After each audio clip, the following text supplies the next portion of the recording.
Hello everyone, and welcome to the Specialty Crops Risk Management webinar series. Today's webinar is the second of this 10 webinar series, and we're excited to have you all on today. This series is funded by the North Central Extension Risk Management Center. I'm Olivia Hanlon, Extension Education Specialist for Iowa State University Extension and Outreach. I work in the Farm, Food, and Enterprise Development Program, which works largely with specialty producers on a wide variety of education and outreach topics. Joining us today is Amanda Weigel. Amanda serves as an Agriculture Program Specialist for the Price Support Department of the Farm Service Agency in the state of Iowa.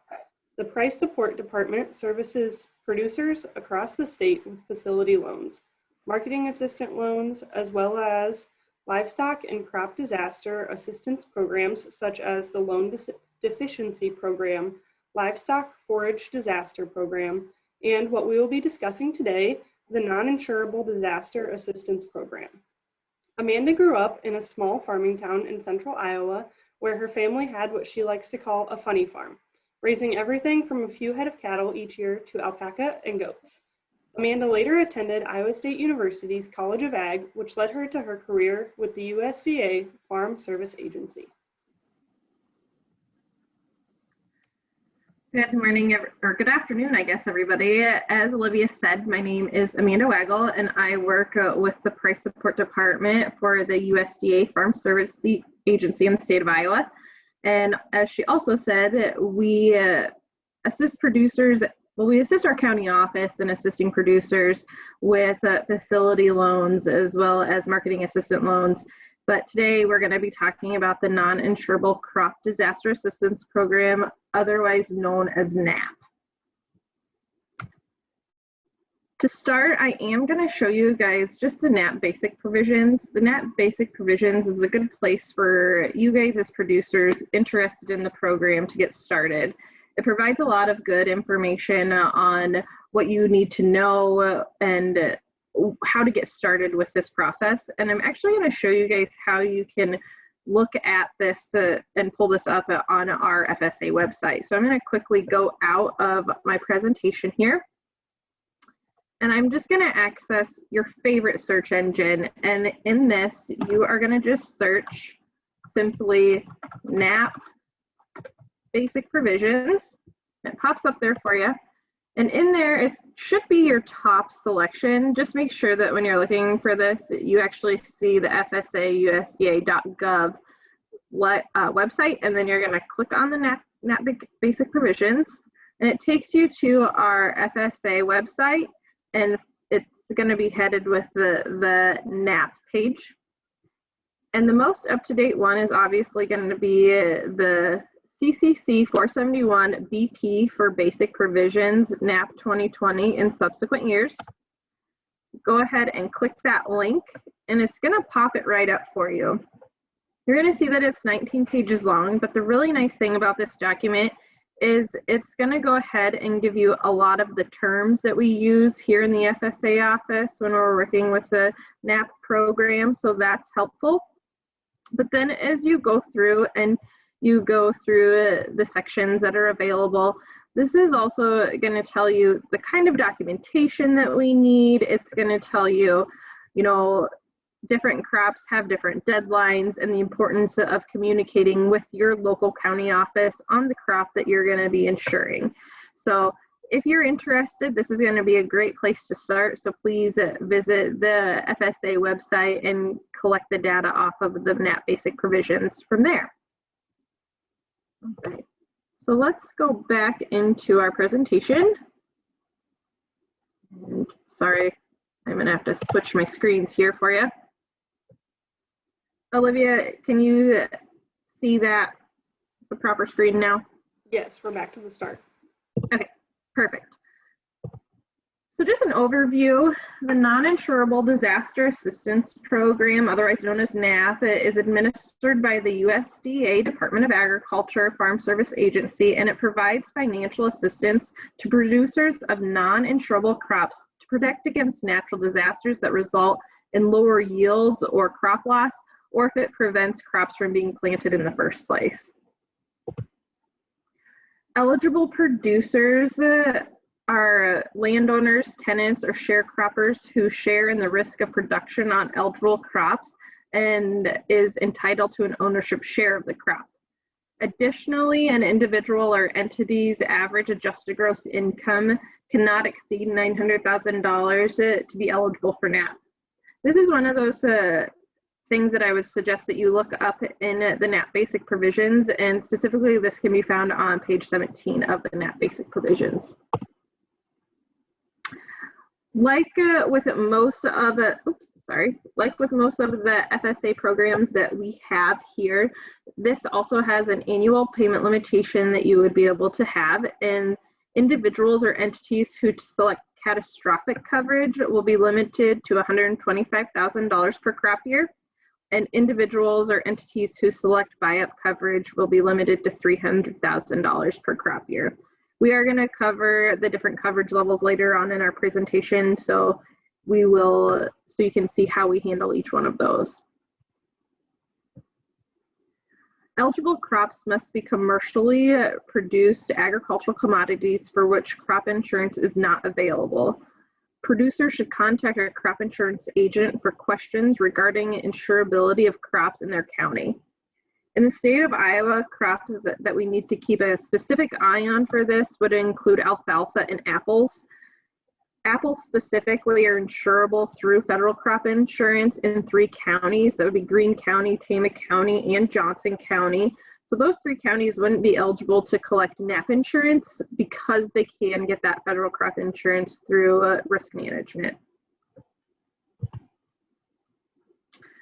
Additionally, with crop insurance or with the eligible crops, the crops would have to be grown for food, crops planted and grown for livestock consumption, such as grain and forage crops, including native forage. Crops grown for fiber, such as cotton and flax, but that is going to exclude trees. Crops grown in a controlled environment, such as mushrooms and floriculture. Specialty crops, such as honey and maple sap. Sea oats and seagrass, sweet sorghum and biomass sorghum, industrial crops, including crops used in manufacturing or grown as a feedstock for renewable biofuel, renewable electricity, or biomass productions, value loss crops such as aquaculture, Christmas trees, ginseng, ornamental nursery, and turfgrass sod. Seed crops such as the propagation stock is produced for sale as seed stock for other eligible NAP crop production. So as I said earlier, we do have a couple of coverage level options, and we're going to cover those now. We're going to start with a catastrophic. For NAP, the catastrophic level risk protection plan is equivalent to federal crop insurance catastrophic coverage, which is based on the amount of loss that exceeds 50% of expected production at 55% of the average marketing price for the crop. Additionally, we do allow additional coverage, which in our offices you'll often hear referred to as BuyUp coverage. And these levels of coverage range from 50 to 65% of production, and they are available in 5% increments. All right, sorry about that. So like I was saying, for additional coverage, you can purchase that in 5% increments from 50 to 65% coverage at a 100% of the average marketing price established by the state committee. BuyUp coverage must be elected by the producer by the application closing date for each crop, and the producers who elect additional coverage must pay a premium in addition to the service fee, and crops intended for grazing are not eligible for the additional coverage. So now that you know that the crop you're interested in participating in NAP is eligible and you know the coverage level that you want, how do you apply for coverage? So eligible producers must apply for coverage and pay the application service fee at the FSA office where their farm records are maintained. The application and service fees must be filed by the application closing date, and the application closing dates vary by crop and are established by the FSA state committee. I would encourage anybody who is interested in participating in the NAP program that you reach out to your local FSA office and you get the specific application closing dates for each crop that you're interested in. So I've been talking a lot about service fees and needing to have those paid. So what are our service fees?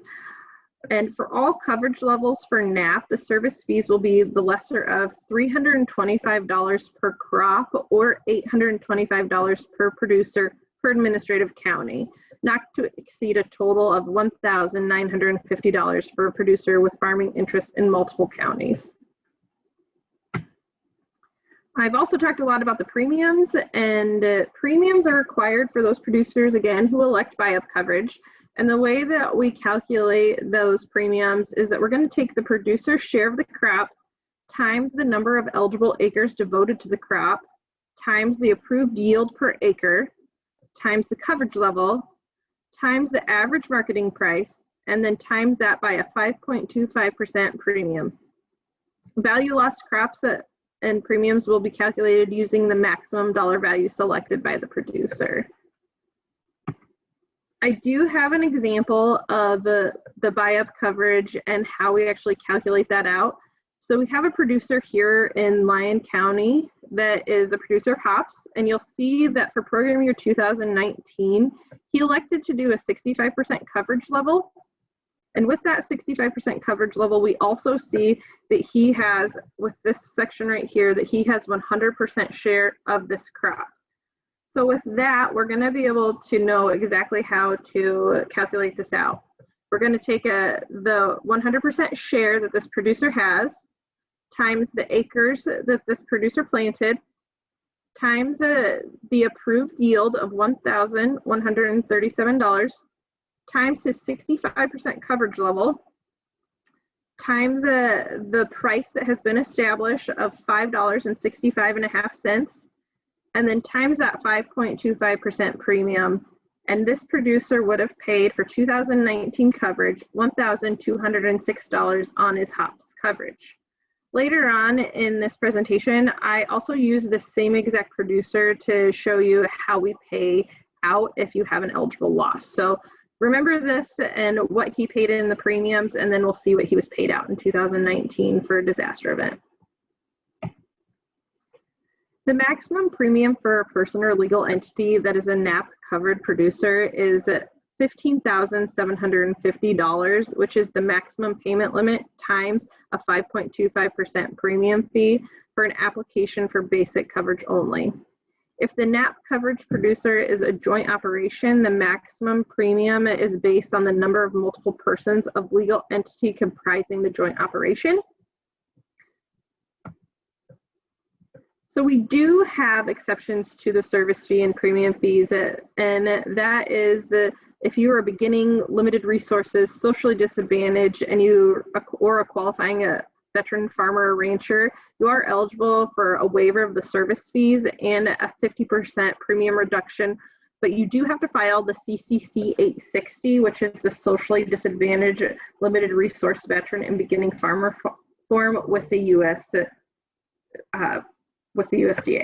So this just means that for the people that can certify to one of the groups that I've described here that are listed on the 860, you won't have to pay a service fee, and if you opt for additional coverage or BuyUp coverage, then we're gonna do a 50% reduction on that premium.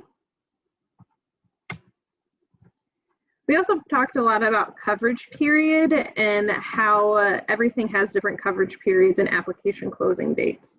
So for our coverage period, each type of crop has a different period that we're going to cover it in. So I have a table included here that you can look at, and you can also get this table out of those NAP basic provisions that I showed you earlier, or you can contact your local FSA office.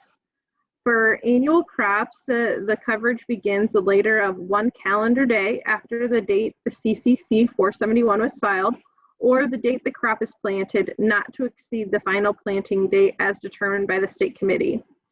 With annual crops, our coverage will end the earlier of the date harvest is complete, the normal harvest date for the planting period as determined by the state committee, or the date the crop was abandoned or destroyed. For our perennial crops, other than perennial crops intended for forage, then our coverage begins the later of 1 calendar day after the application closing date or 1 calendar day after the CCC 471 is filed. And this will run for 10 months from the application closing date or the date harvest is complete. Normal harvest date is determined by the state committee or the date that the crop is abandoned or destroyed. In the state of Iowa, we also have a few honey producers and some maple sap producers. So for them, the honey producers, the coverage period will begin either January 1st, 1 calendar day after the date the CCC 471 was filed, or the date the colonies are set in place for honey production. And this will run through either December 31st, the date all colonies have had their final harvest, or the date the colonies had been abandoned. For maple sap, we're gonna have it start 1 calendar day after the application closing date or 1 calendar day after the CCC 471 is filed, and those will run through the date the maple tree sap harvest is complete or the normal harvest date as established by the state committee, the date trees are abandoned, or the date trees come out of dormancy. We do have some additional requirements for our NAP producers at the beginning of the season to be eligible for NAP assistance, and the following crop acreage information must be reported shortly after planting. We need to know the name of the crop, the type and variety of your crop, the location and acreage of the crop, share of the crop, and the names of the producers with an interest in the crop, type of practice used to grow the crop, which would be an irrigated or a non-irrigated practice, the date the crop was planted in each field, and the intended use of the commodity. So that would be fresh or processed. In that situation, we'd be looking at situations like grapes where we can either pick them as a fresh product or if you process them to make them into a juice. At the end of the NAP season, after harvest, NAP producers will all be required to provide the following production information in a manner that can be easily understood by the FSA County Committee, and that is the quantity of all harvested production of the crop in which the producer held an interest during the crop year, the disposition of the harvested crop, such as whether it is marketable, unmarketable, salvaged, or used differently than the intention, and verifiable and reliable crop production records when required by FSA.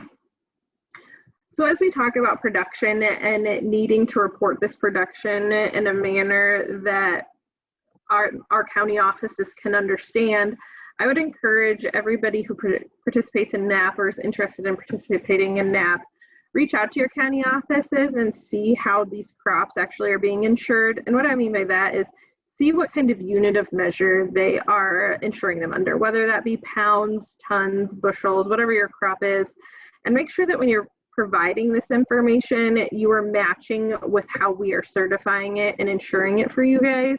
That's going to be the easiest way. And each county is going to have different preferences. As the county committee, each person on those county committees are going to have different preferences. So just work with your local offices and see what would be best when you turn in that information. So once the office has received the crop reporting for both the post-planting harvest and the harvest acreage, we're going to use that to establish an APH. And acreage and production reports are used to calculate the approved yield, which is the expected production for a crop year. The approved yield is an average of a producer's actual production history, or APH, for a minimum of 4 to a maximum of 10 crop years. Unless we're working with apples and peaches, then we're going to be looking at a 5-year period there. To calculate APH, FSA divides a producer's total production by the producer's crop acreage. A producer's approved yield may be calculated using substantially reduced yield data if the producer does not report production for a crop with NAP coverage or reports fewer than 4 years of production.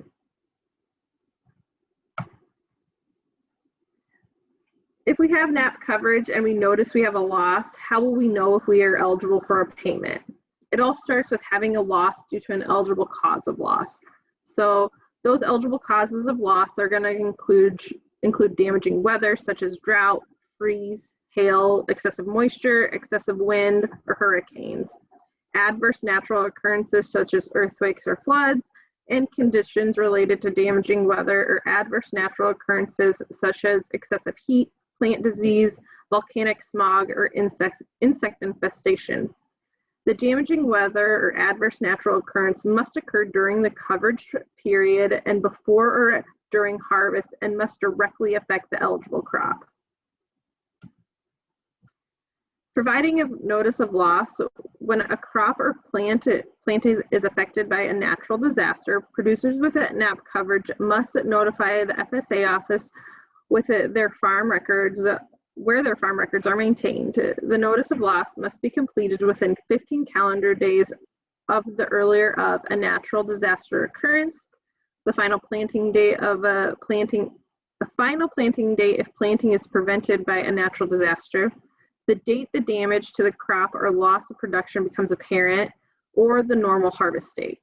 Producers of hand harvested crops and certain perishable crops must notify FSA within 72 hours of when a loss becomes apparent. Those hand harvested and the perishable crops, we're going to be looking here at the state of Iowa. Our aronia berry producers, our grape producers, and really any kind of melon. But to your local county office and make sure that your crop doesn't fall under one of those hand harvested or perishable crops. So how are you going to let us know that you notice a loss or a loss occurred? So that can simply be done by either just calling or emailing the office, or simply stopping in the office and letting us know that you have affected production on your NAP insured acres. When a producer files a notice of loss, an FSA certified loss adjuster will complete an appraisal to verify the verify the inventory and cause of loss. So we have a handful of loss adjusters across the state of Iowa, and they take annual training, and we send them out, and they will go typically with one of our county executive directors. So you'll know an FSA representative. But when you talk to your county executive director or the NAP program technician, let them know if you would like to be out with the NAP loss adjuster. That's fine. Every producer is different, but that loss adjuster will need to make a visit if you guys do have a loss. So our NAP loss adjuster has been out there, you've had a loss, so now we're ready to apply for payment. And after filing the notice of loss, the NAP participant must complete the application for payment within 60 days of the last day of coverage for the crop year for any NAP covered crop in the unit. The application for payment must be accompanied by supporting records, and these are going to be verifiable or reliable records. And we're going to go over next what a verifiable and what reliable documentation is. Verifiable records of production include contemporaneous records provided by the producer that may be verified by FSA through an independent source and are used to substantiate the amount of production reported. Additionally, verifiable records must be dated, show disposition of the crops at production, including both quantity and price, be seasonal or crop specific for crops that are produced more than once in a calendar year, and be provided if they exist together with the producer's certification of production in support of any application for payment, and whenever a record of production is otherwise required by FSA. So anytime it's going to be required is if you have a notice of loss with us, and we need to have substantiating evidence with that. Non-verifiable records. So if a producer's record submission is required and verifiable records are not available, it doesn't make that producer ineligible. We just need something that we can get on record that's going to substantiate what your claim is.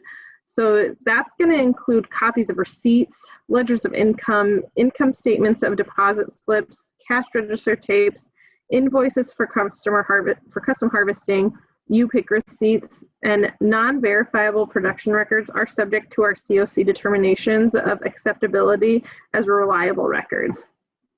I do want to touch on UPIC, and that's going to be like our pumpkin farmers and our apple farmers. Those people, if you have one of those operations, please feel free to either reach out to your local county office or to myself, because with UPIC, it gets a little tougher with our NAP production because each crop variety needs to have separate records kept. And with UPIC, it does get a little bit tricky. So call me or call your local county office and let's see if NAP is a good pick or a good fit for your operation. So as I was just talking about, we have units, and that's how we separate out our payments that we make and how we insure you guys. So a NAP unit includes all the eligible crop acres in the county where the producer has a unique crop interest. A unique crop interest is either 100% interest or a shared interest with another producer. So now that we know what a unit is, we can kind of further explain how we calculate a NAP payment. And the NAP payment is calculated by unit using crop acreage, approved yield, the net production, coverage level elected by the producer, average market price for the commodity established by the FSA State Committee, and a payment factor reflecting the decreased cost incurred in the producer's cycle for a crop that is not harvested or prevented from being planted. For value loss crops with additional coverage payments, we'll be calculating using the lesser of the field market value of the crop before the disaster or the maximum dollar value for which the producer requested coverage at the time of application. So as I told you guys earlier, I was going to show you guys an actual payment that we paid out in 2019 for that same hops producer that I showed you bought that 65% coverage. So here is just the estimated payment calculator that you'll receive, but we're going to go ahead and break that payment down a little bit for you guys so you can see what this producer actually received after paying that $1,200 premium payment. For yield-based crops with a stage of harvested or unharvested, disaster level is determined by multiplying acres times yields times the coverage level. The calculated payment is a result of net production for payment times the payment rate, times the payment factor, times the payment level minus the salvage value, times your share. So what we first need to find out in this is we need to find out what the guarantee for this producer was. So we know that he planted 5.5 acres of hops, and he had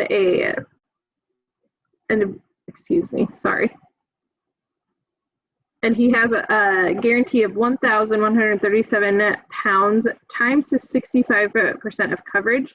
So he's guaranteed 4,064.775 pounds of production. But in 2019, he only produced 1,824 pounds of production.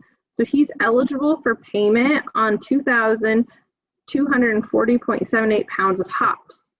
So we're going to take that eligible amount times the 5.655 cents times his 100% share times his payment factor. And then we're going to minus that. We don't have any salvage on hops. And then we're going to take it times his share of 100%. So this producer actually triggered a payment in 2019 on his hops of $12,672. We round that up to the nearest dollar. So that's how we got that payment. So that kind of rounds out how briefly how we run the NAP program in the FSA office. And I know that was quick, so I'm happy to take any questions. But I do want to wrap up with a little blurb on our GovDelivery for FSA electronic news services. Sign up for free online, and this is going to give you options to either receive emails or text messages through our county office. If you're interested in receiving emails, which are going to provide you with different program deadlines and additional pertinent information of what's going on in the FSA and when it's going on, you can visit our website at www.fsa.usda.gov/subscribe, and there you can sign up for your email alerts.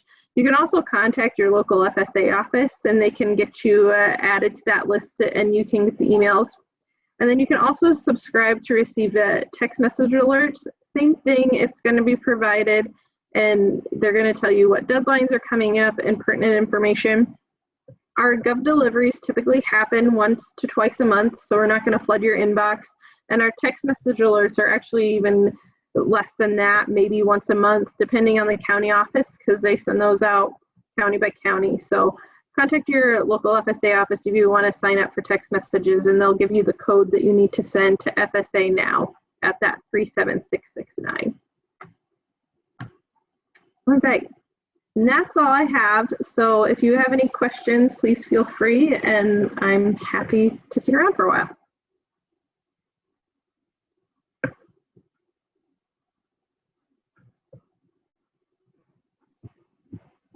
Amanda, talk to me a little bit about the importance of that relationship with your county office. We know this is really complicated. This gets really, really specific to what you have going on your own operation. Yes, so we're going to have a lot of different kind of situations with these specialty crops. So some of these are going to be, as I said earlier, you have those U-pick farms for apple orchards and pumpkins where they go out and they actually pick their product and they put it in a bag, and then often it just gets weighed. And it's really important to be communicating that with your county office, because what it comes down to is those records that you can provide to us unit by unit.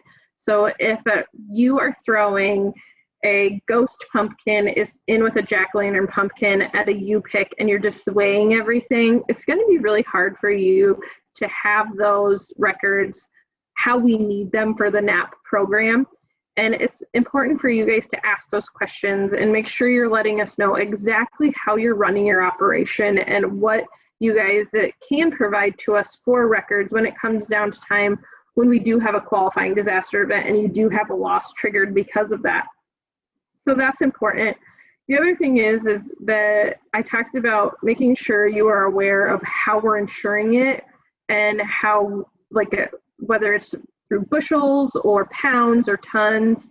It's really important that you guys know that, because we run all of this through what is our county committee, and each county, it is an elected board of people that they review all of these things for approval and make sure that everything matches up. So it's easiest if you are able to bring in that data to us at the way we are actually insuring it, because that's a part of the handbook. It says, that's easily understandable to our county committee. So it's this, the relationship that you as a NAP producer has with our county office is imperative, because we want to make sure that, one, it's easy for you to come in and bring in the information that we need, and two, we want it to run as smoothly as possible. And it's one of those programs that it's few and far between. We're trying to grow it here in the state of Iowa, and we'd love to have more people participate in it, and then that way we'd be more comfortable county to county. But it's just communication. We need that communication to make sure everything runs well for everybody involved.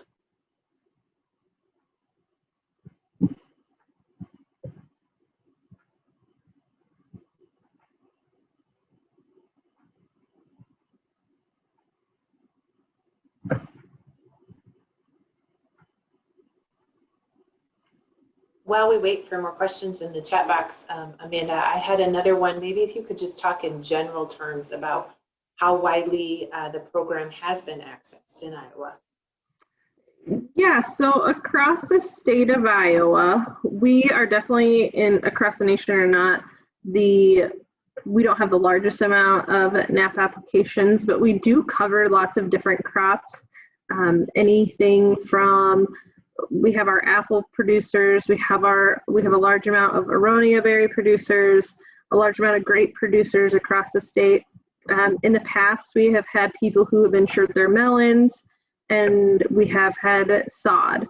So we cover a wide variety of crops here in the state of Iowa, and those are both conventional and organic growers. So it is something that, as more people grow more diverse crops here in the state of Iowa, I do think that we are going to be seeing more and more people looking to the NAP program, but it's just something we need to get out and make sure people are aware is available here in the state.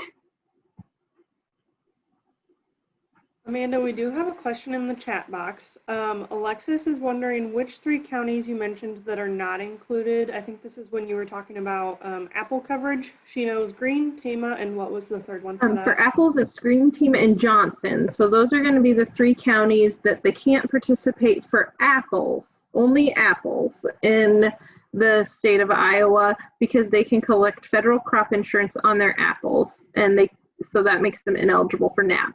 Now, those 3 counties can participate, and we have had participation from those counties on other crops. So that's why it's important to reach out to both your local office and agent in those areas, letting you know if the crop can be insured in those counties.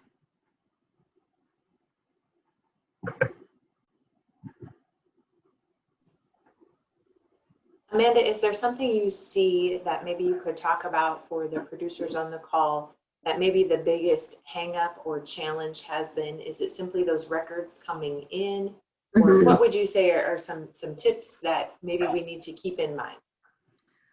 So you've hit the nail on the head. Our biggest problem with NAP is really records and being able to keep records. In the state of Iowa, we need to make sure that we know how we are insuring them and under what kind of unit we are insuring them under, which is, like I've said it a few times now, but what's the bushels or the pounds or the tons? Because a lot of times what will have happen is if we have a melon producer and they store it in bins, and they'll bring it in and they'll say that this is how many bins that their production is, this many bins. And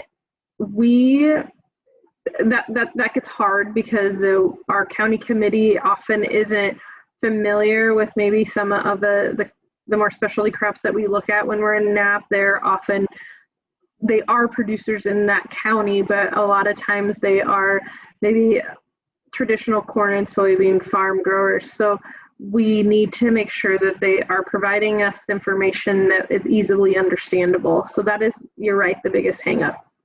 The other thing is we need to remember that if you're going to a farmer's market or you're doing a U-pick or you're doing something like that, each unit and each crop has to have its own data returned back to us. And so if you're selling them and you're not giving me, your grape tomato and your big boy tomato, keeping those 2 separately, it's going to be really hard if you're not tracking that when you sell it. So making sure that you're keeping very specific receipts and tracking each crop very specifically, just to make sure that you're covering what you need on the end of the year for NAP production, so we can set an accurate APH, or if you have a loss, we can pay you out accurately, or just make sure that we get you approved for payment, because if we don't have that information, unfortunately, we may not be able to get you paid when you've earned a payment.